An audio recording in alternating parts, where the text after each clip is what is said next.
record dulu. Nah, tentang kejujuran akan membawa pada kebaikan. Kelihatan nggak sih Arabnya? Ini bulat-bulat ya. Ada yang mau membacakan atau yang bacaannya bagus siapa kira-kira? Itu semuanya bagus ya membacanya ya. Siapa biasanya yang membaca Qurannya bagus? Oke, Afifa, nggak apa-apa. Oh, berarti Afifa sudah ada. Berarti yang belum respon siapa? Udah semua ya? Oke, semuanya sudah hadir. Alhamdulillah ya. Oh, tinggal Zahra ya tadi. Zahra keluar Zoom-nya. Sudahlah, tidak apa-apa. Tolong dibacakan kalau tidak ada yang tidak mau mengajukan diri, Ibu tunjuk aja ya. Ibu tunjuk siapa ya? Suja. Ada Suja. Suja ada. Kalau ya, Adib. Ada Suja. Sambil ngecekin lagi sebenarnya, pengen manggil Suja. Suja ada.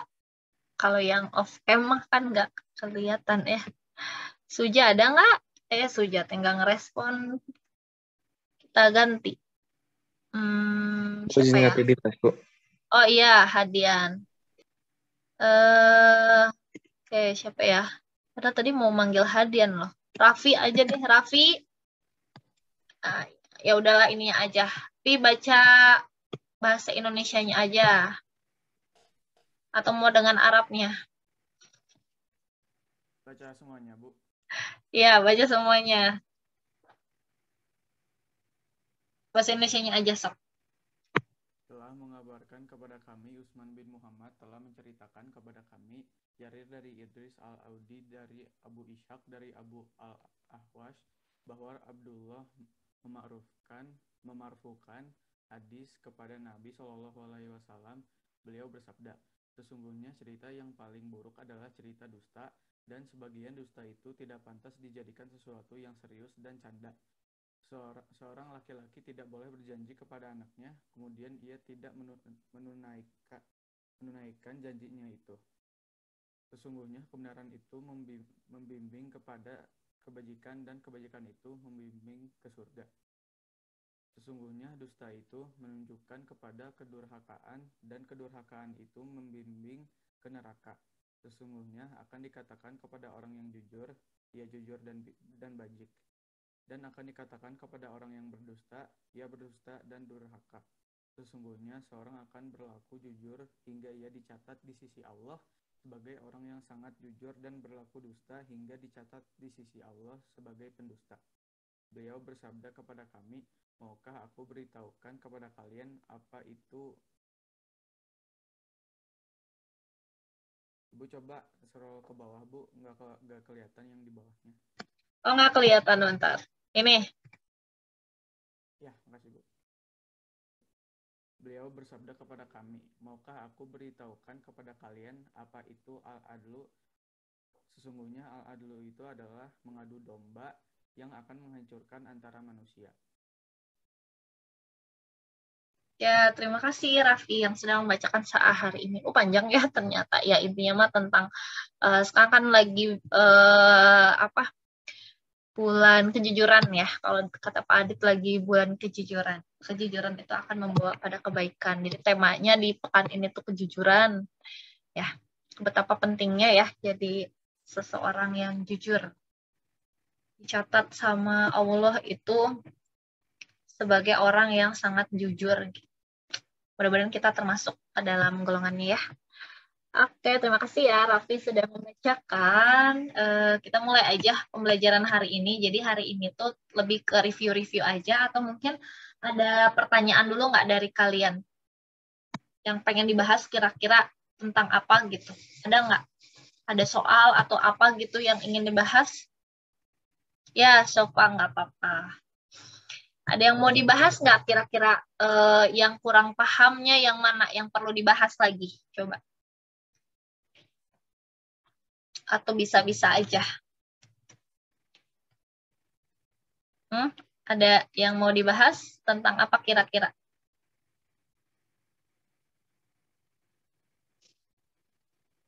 Tentang apa?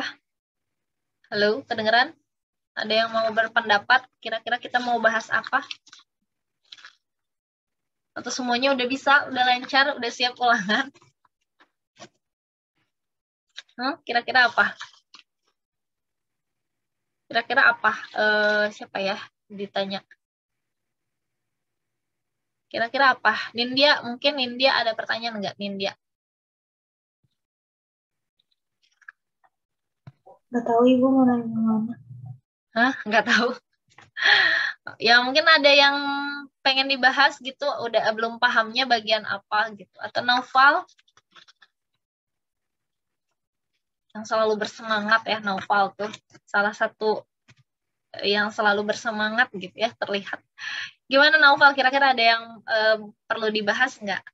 Atau review aja gitu? Mana Naufal nih? Belum kepikiran, Bu. Belum kepikiran. Oke, kalau nggak ada pertanyaan mungkinnya spesifik, kita mungkin review-review aja dari awal ya. Kayak sedikit-sedikit aja, karena memang ya udah selesai ya materinya, tinggal banyak latihan aja. Ya, jadi untuk limit itu pengerjaannya yang pertama kalian harus coba dengan substitusi dulu gitu ya. Coba dengan substitusi dulu. Nah, kalau misalnya substitusi itu ada hasilnya, berarti kalian selesai ya untuk mengerjakan soalnya. Oke, ada pertanyaan, Ibu simpan dulu. Kemudian ketika disubstitusi menghasilkan bentuk tak tentu ya, 0/0. Nah, gitu kan ya, kalau misalnya ketemu sama bentuk 0/0, maka kalian bisa mengerjakan limit dengan cara faktor atau cara kali sekawan gitu ya. Nah, kalau misalnya bentuknya limit, limit itu ketentuannya dia harus ya sifat-sifat kita harus kuasai ya. Ya, gimana kalau misalnya sifatnya si fungsinya itu tidak ada peubahnya atau tidak ada variabelnya, berarti jawabannya tetap konstantanya kayak gitu ya. Kalau misalnya berupa fungsi polinom, berarti kita tinggal substitusi aja kayak gitu. Ya, dan sifat-sifat ini yang harus kita kuasai. Nanti kalian baca-baca lagi. Untuk operasi limit, operasi penjumlahan, pengurangan, perkalian, pembagian itu bisa dipisah ya dengan ketentuan berlaku. Ya, kalau pembagian berarti penyebutnya tidak boleh 0 kayak gitu. Ya, ini juga salah satu yang harus diingat ya. Nah, jadi ini kalau bentuknya polinom seperti ini, kalian cuma tinggal substitusi aja, selesai dapat hasilnya. Kayak gitu. Ya, jadi kuncinya ya sebenarnya lebih banyak latihan di mungkin memfaktorkan dan kali akar sekawan ya. Limit-limit satu sisi ya, dari kiri dan kanan, biasanya dilihatnya dari grafik ya, atau misalnya dari tabel. Nah, dari kiri berarti contoh limit X menuju 0 mutlak 2X per X ya. Kalau dilihat dari kiri, nah limit kirinya berapa nih jawabannya?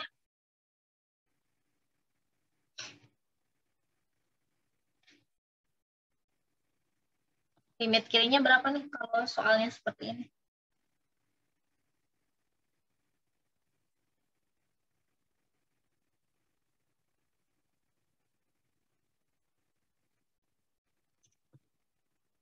Limit kiri jawabannya berapa nih kalau ini?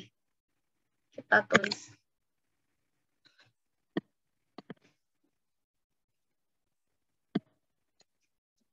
Limit X menuju 0 dari kiri. Kalau lihat dari tabel berapa jawabannya?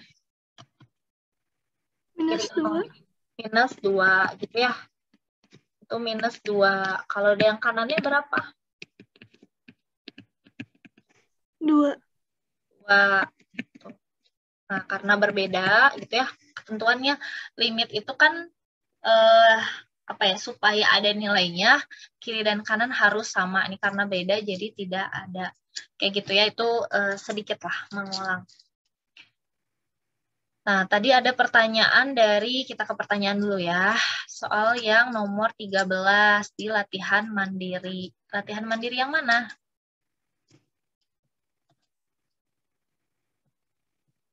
Yang mana? Yang fungsi tak hingga? Bukan.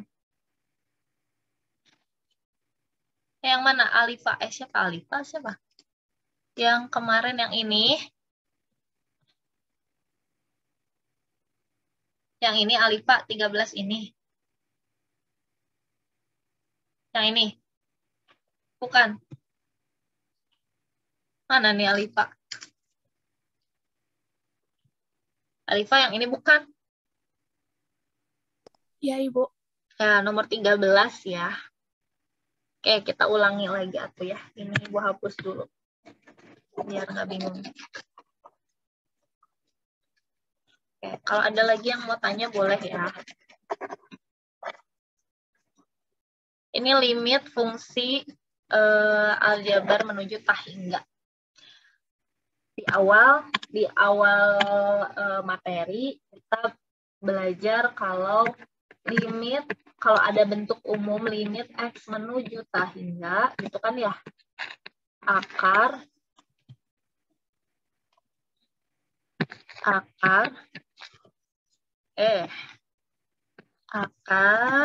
susah ya ini.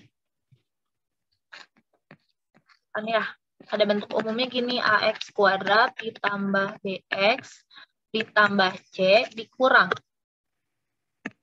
akar PX kuadrat ditambah QX ditambah F sama dengan L. Gitu kan ya. Ketentuannya, si L-nya itu jawabannya akan ada 3 macam. Ya, akan menjadi tah hingga jika A-nya lebih besar dari P, gitu kan ya. Terus minta hingga kalau apa?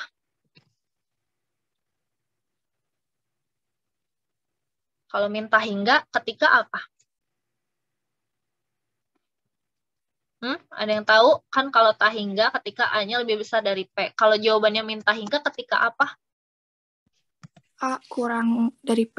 Ya, A kurang dari P. Nah, kalau misalnya A-nya sama dengan P, rumusnya jadi apa?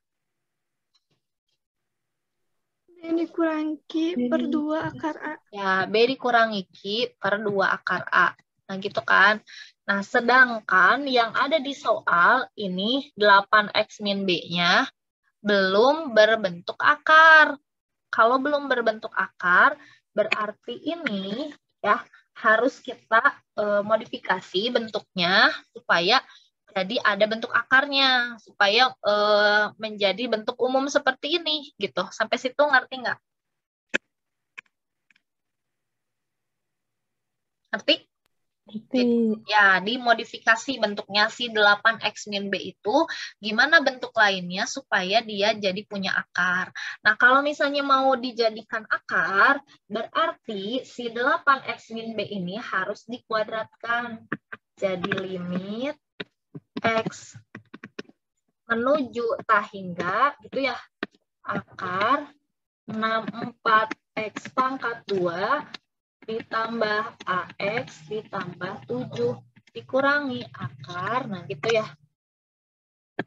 Kalau mau dibuat akar berarti di sini dikuadratkan 8X min B dikuadratkan. Limit X menuju tah hingga akar 64X kuadrat plus AX plus 7 dikurangi berapa ini? 64X kuadrat. 64X kuadrat, terus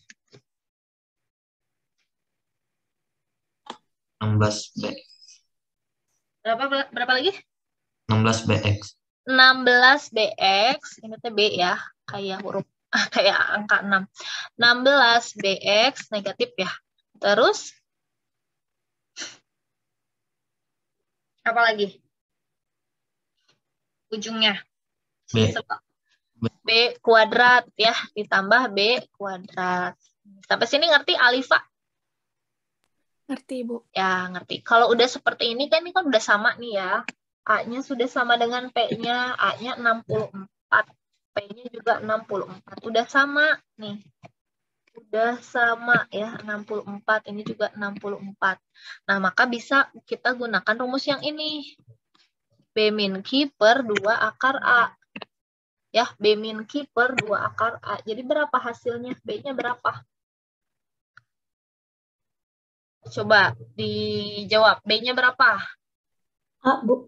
Ya, B-nya itu adalah A ya, walaupun di sini A, tapi sebenarnya A di sini adalah variabel atau notasi di bentuk umumnya adalah B gitu ya. Jadi ini A, kan ya rumusnya B min Q.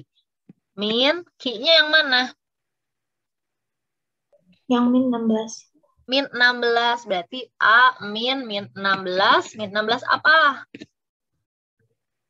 16B, ya jangan lupa, karena di sini tetap yang jadi variabelnya adalah si X, A sama B itu apa ya, peubah bilangan lain gitu ya, variabel juga, tapi di sini kan yang menuju tahingganya hanya si X-nya aja gitu. Terus dibagi 2 akar 64. 64. 64. 64. Sama dengan ini ya, hasilnya 3/2. Udah gitu kita sederhanakan lagi bentuknya. Jadi kan A ditambah 16B sama dengan, nah ini bisa kita kali ya, 3/2 dikali 2 kali 6, akar 64 itu berapa? 8. 8. Jadi berapa hasilnya? A ditambah 16B sama dengan berapa? 24. 24. Nah, sekarang pertanyaannya, jika A dan B adalah bilangan bulat positif itu dari angka berapa sih? 1. Dari 1 ya, 1, 2, 3, dan seterusnya. Ya, 1, 2, 3, dan seterusnya. 1, 2, 3, 4, 5, 6, 7, itu ya, sampai tak terhingga ya. Tak terhingga, tak terbatas. Nah, berarti berapa kombinasinya? A-nya harus berapa, B-nya harus berapa, supaya kalau dikalikan hasilnya nanti jadi A ditambah 16B itu adalah 24. Gitu, Alifa, berapa sama berapa berarti? A-nya harus berapa, B-nya harus berapa, supaya kalau dikombinasikan A ditambah 16B, gitu ya, 16 kali B, hasilnya 24. Berarti angkanya harus berapa saja yang memungkinkan? Coba, dicoba-coba. Berapa hasilnya? Bisa? Berapa? A-nya berapa, B-nya berapa? 8 sama 1. Iya, A-nya 8. Itu ya. Oh, ketika A-nya 8, B-nya 1, hasilnya itu 24. Oh, berarti di sini jawabannya A tambah B sama dengan 8 tambah 1. Tuh. Udah, bisa.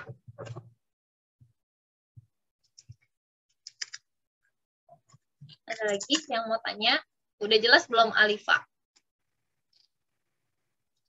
Udah, Ibu. Nah, Makasih. ya, sama-sama. Yang lain ada pertanyaan lagi? Yang ini udah dibahas semua ya, tinggal satu lagi gitu. Tinggal satu lagi ya, kita bahas. Yang nomor 12-nya belum. Ada pertanyaan lagi? Belum ya? Nah, kalau belum kita coba ke 12. Sama ini juga limit fungsi aljabar menuju tahingga. Tapi bentuknya kalau disubstitusi hasilnya tahingga per tahingga. Nah, ketentuannya kalau kita punya soal yang tahingga per tahingga itu, kita hanya cukup membandingkan saja apanya? Bandingkan apanya? Kan kalau tadi kalau bentuknya tahingga min tahingga yang dibandingkan A dengan P ya. Kalau bentuknya pecahan ya, kalau misalnya disubstitusi itu tahingga per tahingga, apa yang kita bandingkan? Pangkat tertingginya. Pangkat tertingginya. Pangkat tertinggi di pembilang dengan pangkat tertinggi di penyebut. Kalau lebih besar di pembilang, jawabannya apa?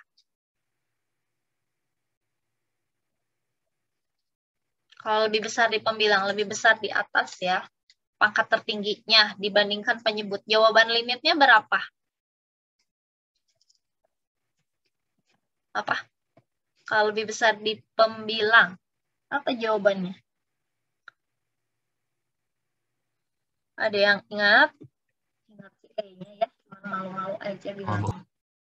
Kenapa? Kenapa? Kayak 0 gitu. Ya, berapa jawabannya? Kalau misalnya pangkat tertinggi di pembilang lebih besar dari pangkat tertinggi di penyebut. Biasanya kita simbolkannya pakai N. N sama M. N-nya misalnya pangkat tertinggi di pembilang. M-nya pangkat tertinggi di penyebut. Nah, N-nya lebih besar dari M. Berarti jawaban limitnya apa? Ingat nggak? 0 atau hingga. Tahingga ya. Tahingga. Bisa tahingga, bisa negatif tahingga. Tergantung si A-nya positif atau negatif. Kalau lebih besar di penyebut, pembilangnya lebih kecil, berarti iya 0. Kalau sama pembilang dan penyebut, pangkat tertingginya? A per P. Ya, betul ya. A per P. Konsepnya mudah ya, kayak gitu. Kesimpulan itu sebenarnya bukan konsep dasar, tapi kesimpulan. Gampang, A per P. Nah, sekarang kita identifikasi nih untuk soal nomor 12, pangkat tertingginya pangkat berapa? 1. Pangkat 1, yakin? Ada yang mau ngeralat?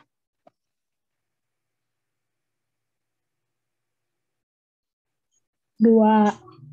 Ah, pangkat 2. Mana pangkat 2-nya? Oh iya, bukan. Harusnya pangkat berapa? Setengah. Pangkat setengah gitu ya, karena ada X terus ada akar. Kalau akar itu artinya pangkat setengah. Jadi kita fokus sama yang ada X ya, yang ada akar X, maksudnya yang ada X pangkat setengahnya. Koefisiennya berapa aja gitu. Jadi berapa nih kira-kira? Limit X menuju 0 menuju tahingga. Nah, berarti berapa di sini yang ditulis?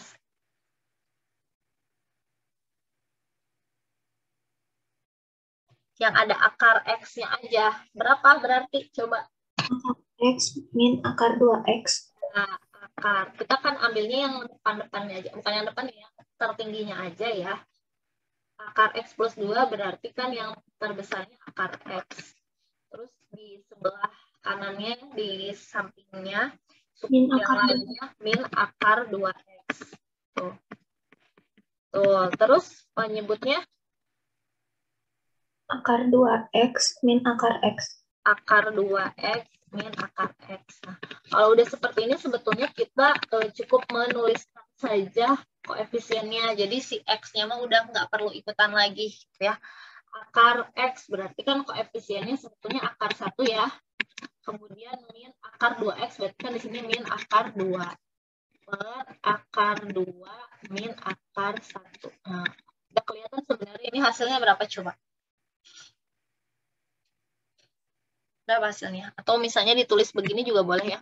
Limit X menuju tahingga 1 min akar 2 per akar 2 min 1. Jadi berapa nih hasilnya? Lihat aja angkanya kan sama ya, sebetulnya sama.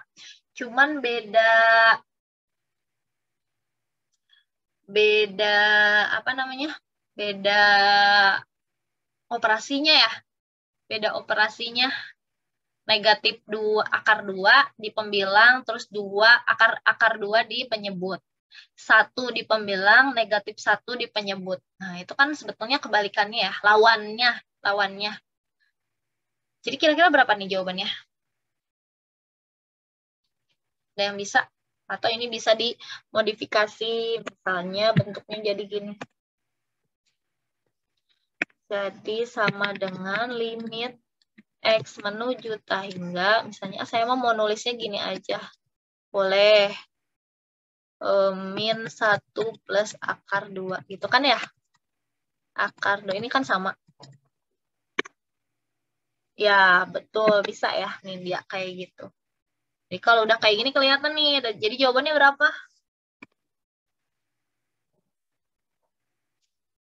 Berapa jawabannya? Berapa jawabannya? Halo?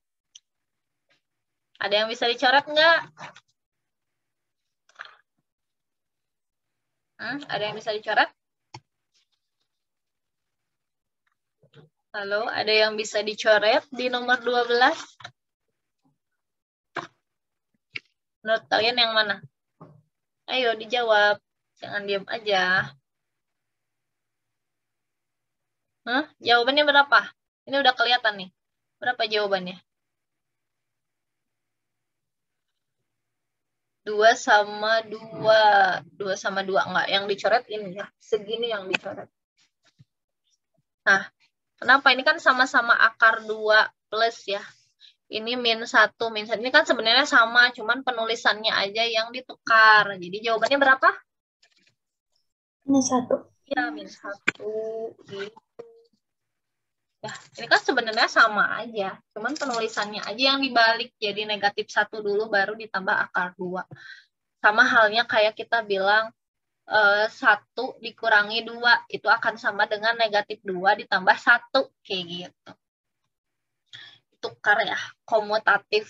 Kalau untuk penjumlahan itu komutatif ya. Jadi boleh A tambah B itu sama dengan B tambah A. Sama halnya kayak perkalian, jadi juga sifatnya komutatif. Kayak gitu, jadi kalau tahingga per tahingga itu kalian perhatikan aja pangkat tertinggi di pembilang dengan pangkat tertinggi di penyebut. Gitu ya. Bandingkan, lebih besar yang mana? Lebih besar di pembilang, walaupun jarang ya soal seperti itu. Lebih besar di pembilang, tapi mana tahu ada jawabannya tahingga atau negatif tahingga. Kemudian kalau di penyebut yang lebih besar berarti 0. Nah, yang paling sering kalau si pangkat tertingginya sama di pembilang dan penyebut. Jawabannya adalah A per P. Nah, ini tidak sekedar A per P, udah aja selesai ya, tapi biasanya ada perhitungan seperti ini. Gitu, ada yang mau tanya dulu? Belum ada? Ada lagi yang punya soal? Yang mau bertanya?